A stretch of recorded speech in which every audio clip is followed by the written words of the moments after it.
And this is maybe a good time to bring up the butterfly effect. The concept is that if a butterfly beats its wings in China, by the time it affects another piece of wind and another breeze here, and it can cause a tornado in Oklahoma. You don't know when some act of kindness, some act of concern, some sharing of some truth to somebody has an effect that turns out to change a nation. Because it moved through the population and actually made it. You don't need to know what God's going to use you for. You just need to be there doing what God asks you to do.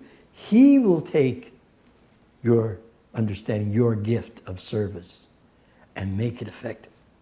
You probably won't know until you're in the Alpha Kingdom what actually happened. You don't need to know who you are. You just need to be available to the Spirit and power of God. Can I interject with a question? Surely. So related to this quote, which mentions pious worship, and earlier you had talked about the monks or the priests who extricate themselves from, let's say, the realities of the world in order to become more spiritual, but that in this dispensation, really you need to immerse yourself in society to reach those higher levels. So what are some of the habits that we need to acquire in our daily life in order to develop that spirituality but still be connected to all of this materialism?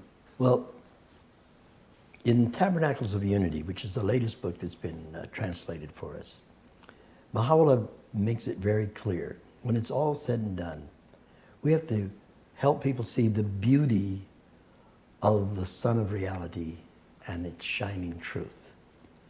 The unity of mankind, the well-being of mankind, which can only best be served by the unity of the human family.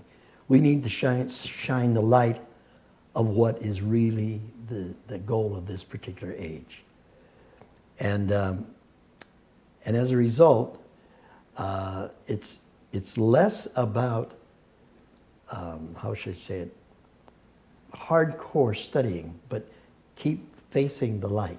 Keep looking into the light on a daily basis. And of course, say our prayers as we know we're supposed to. And every morning, read something from the writings of Baha'u'llah and Abdu'l-Baha, and something every night before you go to bed.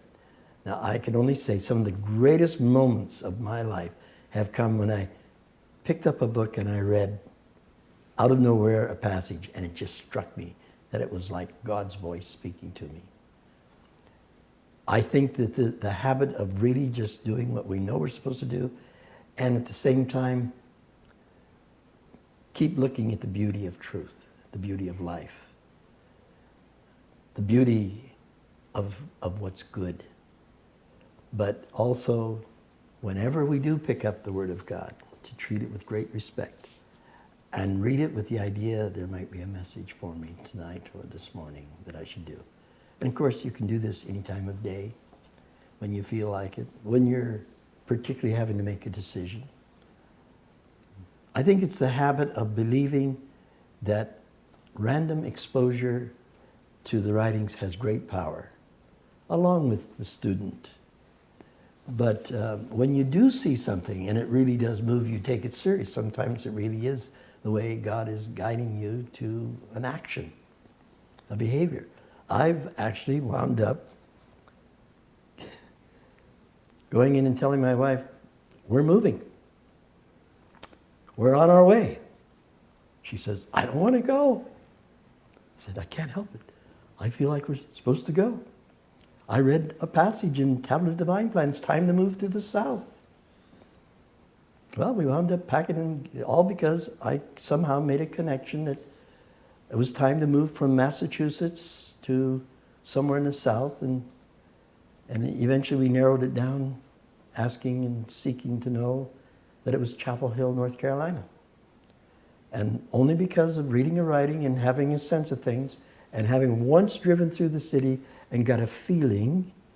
So a couple of years later, I wake up one morning, in fact, it was December the 27th, 1987, that I was sitting there saying my prayers, reading the tablets, and it dawned on me, it's time. It's time for me to pack up and leave. So I went into the bedroom. My wife was asleep. I said, excuse me, Joanne, I've had one of those experiences again. She's half awake. Oh no, not again. I don't want to go anywhere. I said, no, Joanne, we've got to go. There's no doubt we have to go.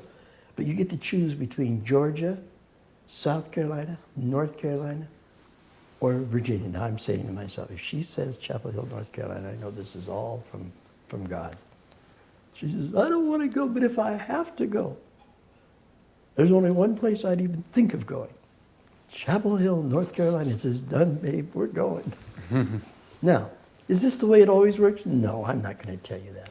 I'm sharing with you one person who cares, who wants to make it his part of the cause alive. I want to serve. I want to do my part.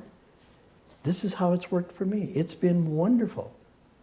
I have seen others who also have had faith and trust that God is guiding their life and do remarkable things. They go to strange, weird countries, live under horrible conditions because the Spirit is guiding them to carry out God's purpose. I just want to encourage all of us to realize it's our time. It's our turn. Generations have gone before us, but now it's time for us. Moving on. We'll read quote 49. My hope for you is that as you travel through the universe of existence, you will ever become acquainted with new and wonderful significances, that your knowledge will ever be increased, knowledge without limitation. Then you will understand the realities existing in all kingdoms. Capacity is in accordance with striving and sincerity. That's one of the other things. We have to make an effort. God guides those who make an effort for God. Somewhere along the line, each one of us is given an opportunity to make an effort and to trust that that effort will be rewarded with a good service. So we continue with quote 50. Whoso maketh efforts for us in our ways, shall we assuredly guide him. And furthermore, fear God, and God will give you knowledge. We're not talking about fear God meaning be afraid. Fear God in this context means have respect for the reality that God is. And God is moving through His Spirit through the human world. And we want to, shall we say, have our share. But we have to respect the idea that this is real. And if you do, God will enlighten you. We continue with quote 51. The bestowals of God which are manifest in all phenomenal life are sometimes hidden by intervening veils of mental and mortal vision, which render man spiritually blind and incapable. But when those scales are removed and the veils are rent asunder, then the great signs of God will become visible, and he will witness the eternal light filling the world. So we have to pierce the veils of mental and mortal vision, or the normal life. I used to tell my children, God save you from a normal life. Don't live normal.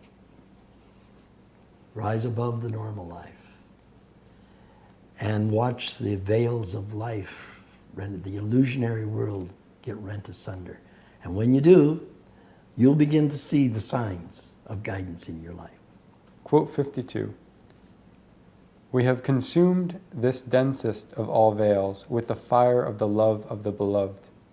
The veil referred to in the saying, the most grievous of all veils is the veil of knowledge. Upon its ashes, we have reared the tabernacle of divine knowledge.